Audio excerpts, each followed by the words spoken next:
The Book of Genesis, chapter 30. When Rachel saw that she bore Jacob no children, Rachel envied her sister.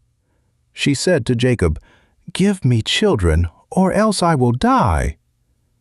Jacob's anger burned against Rachel, and he said, "Am I in God's place, who has withheld from you the fruit of the womb?" She said, "Behold, my maid Bilhah. Go in to her, that she may bear on my knees, and I also may obtain children by her." She gave him Bilhah, her servant, as wife, and Jacob went in to her. Bilhah conceived and bore Jacob a son. Rachel said, "God has judged me, and has also heard my voice, and has given me a son." Therefore she called his name Dan. Bilhah, Rachel's servant, conceived again, and bore Jacob a second son. Rachel said, "I have wrestled with my sister with mighty wrestlings, and have prevailed." She named him Naphtali.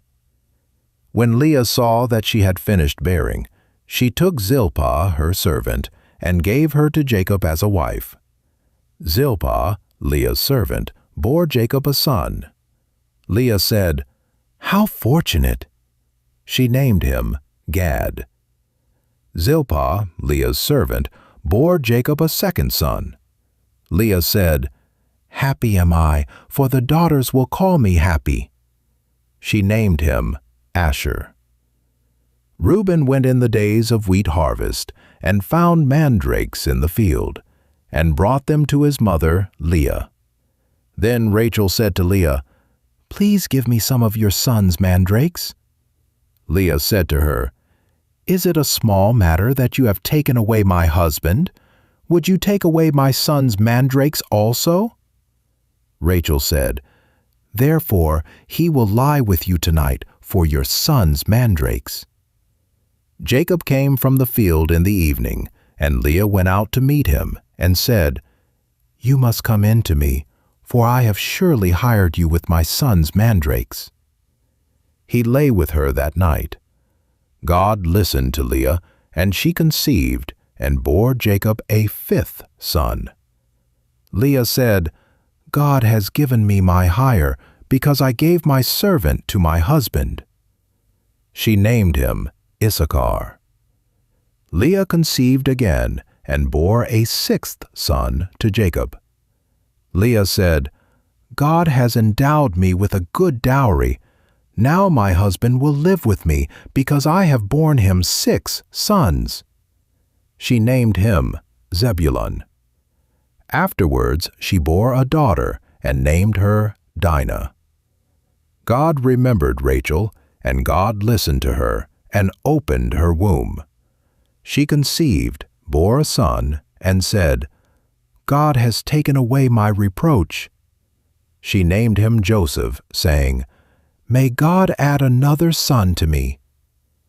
When Rachel had borne Joseph, Jacob said to Laban, "Send me away, that I may go to my own place, and to my country. Give me my wives and my children for whom I have served you, and let me go, for you know my service with which I have served you."